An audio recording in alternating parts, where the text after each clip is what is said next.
राधे राधे भक्तजनों, आज आप सुनेंगे शनिवार की व्रत कथा। एक बार की बात है, सभी नवग्रहों यथा सूर्य, चंद्रमा, मंगल, बुध, बृहस्पति, शुक्र, शनि, राहु और केतु में विवाद छिड़ गया कि इनमें सबसे बड़ा कौन है। सभी आपस में लड़ने लगे और कोई निर्णय ना होने पर देवराज इंद्र के पास निर्णय कराने पहुँचे। इंद्र देव घबरा गया और उन्होंने निर्णय करने से अपनी असमर्थता जताई, परंतु उन्होंने कहा कि इस समय पृथ्वी पर राजा विक्रमादित्य है जो कि अति अन्यायप्रिय है, वो ही इसका निर्णय कर सकते हैं। सभी ग्रह एक साथ राजा विक्रमादित्य के पास पहुँचे और अपना विवाद बताया, साथ ही निर्णय के लिए कहा। राजा विक्रमादित्य इस समस्या से चिंतित थे, क्योंकि वो जानते थे कि जिस किसी को भी छोटा बताया वो ही क्रोध हो उठेगा। तब राजा को एक उपाय सूझा। उन्होंने स्वर्ण, रजत, कांसा, पीतल, सीसा, रंगा, जस्ता, अबरक और लोहे से 9 सिंहासन बनवाया और उन्हें इसी क्रम से रख दिया। फिर उन्हें सबसे निवेदन किया कि आप सभी अपने अपने सिंहासन पर स्थान ग्रहण करें। जो भी अंतिम सिंहासन पर बैठेगा वही सबसे छोटा होगा। इसके अनुसार लोहे की सिंहासन सबसे बाद में होने के कारण शनि देव सबसे बाद में बैठा तो वो ही सबसे छोटा कहलाया। शनि देव को लगा कि राजा ने ऐसा जान कर किया है और वो गुस्से में राजा से बोला, राजा तू मुझे नहीं जानता है। सूर्य एक राशि में 1 महीना, चंद्रमा 2.25 महीना, 2 दिन, मंगल 1.5 महीना, बृहस्पति 13 महीना, वो बुध और शुक्र 1 महीने विचरण करते हैं, लेकिन मैं 2.5 से 7.5 साल तक रहता हूँ। बड़े बड़े को मैंने विनाश किया है। श्री राम की 7.5 आई तो उन्हें वनवास हो गया। रावण की 7.5 आई तो उसकी लंका को वानरों की सेना से हारना होना पड़ा। अब तुम साधारण रहना। ऐसा कहकर कृपित होते हुए शनिदेव वहाँ से चले गए। अनाए देवता खुशी खुशी चले गए। कुछ समय बाद राजा की 7.5 आई। तब शनिदेव घोड़े के सौदागर बनकर वहाँ आया। उनके साथ कई बढ़िया घोड़े थे। राजा ने यह समाचार सुना, अपने अश्वपाल को अच्छे घोड़े खरीदने की आज्ञा दी। उसने कई अच्छे घोड़े खरीदे। एक सर्वोत्तम घोड़े को राजा को सवारी हेतु दिया। राजा ज्यों ही उस पर बैठा, वो घोड़ा झटपट वन की ओर भागा। भीषण वन में पहुंचा और अंतर्ध्यान हो गया। अब राजा भूख प्यास से भटकता रहा। तब एक ग्वाले ने उसे पानी पिलाया। राजा ने प्रसन्न होकर उसे अपनी औंठी दी। वो औंठी देकर राजा नगर को चल दिया और वहाँ अपना नाम उजियाने निवासी बीका बताया।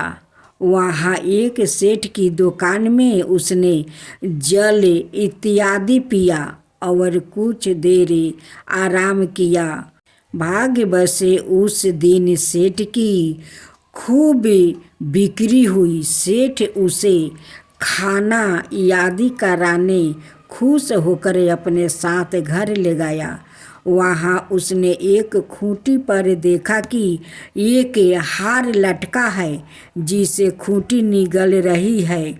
थोड़ी देर में पूरा हार गायब था। तब सेठ ने आने पर देखा कि हार गायब है। सेठ ने समझा कि बीका ने ही उसे चुराया है। उसने बीका को कोतवाल के पास पकड़ कर ले गया। फिर उस नगर के राजा ने भी बीका को चोर समझकर उसके हाथ पैर कटवा दिया और नगर के बाहर फेंकवा दिया। वहाँ से एक तेली निकल रहा था जिसे दया आई और उसने बीका को अपनी गाड़ी में बैठाया। वो अपनी जीभ से बैलों को हाँकने लगा। उस समय राजा की शनि दशा समाप्त हो गई। बरस ऋतु आने पर राजा मल्हार गाने लगा। राजा जिस नगर में था वहाँ की राजकुमारी मनभावनी को उसका गाना इतना पसंद आया कि उसने मन ही मन प्रण कर लिया कि वो उस राग गाने वाले से ही विवाह करेगी। राजकुमारी ने दासी को राग गाने वाले को ढूंढने भेजा। दासी ने बताया कि वो एक चौरंगिया है, अपाहिज है, परंतु राजकुमारी ना मानी। अगले ही दिन से उठते ही वो अनास पर बैठ गई कि विवाह करेगी तो उसी से ही करेगी।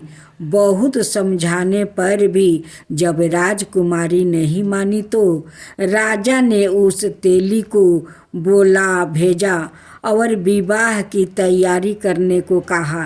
फिर उसका विवाह राजकुमारी से हो गया।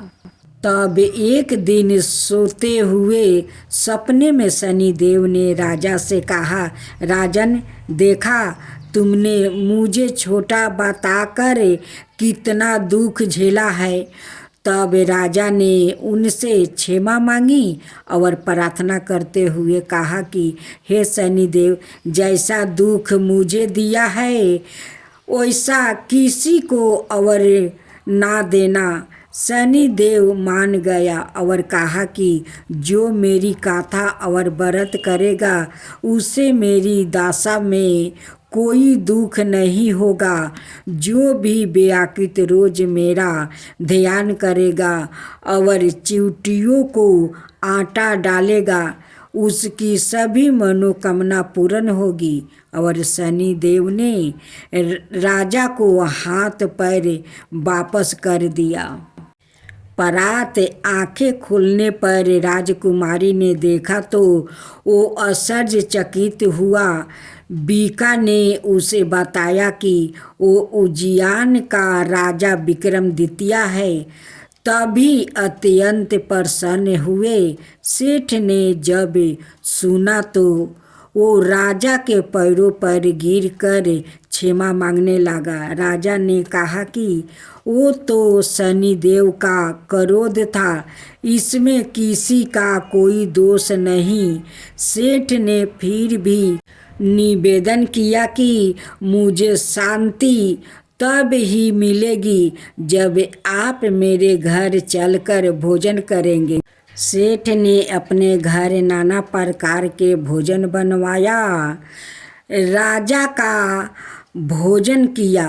साथ ही सबने देखा कि जो खूंटी पर हार निगल गई थी वही हार अब खूंटी उसे उगल दिया। सेठ ने अनेक मोहरों देकर राजा का धन्यवाद किया।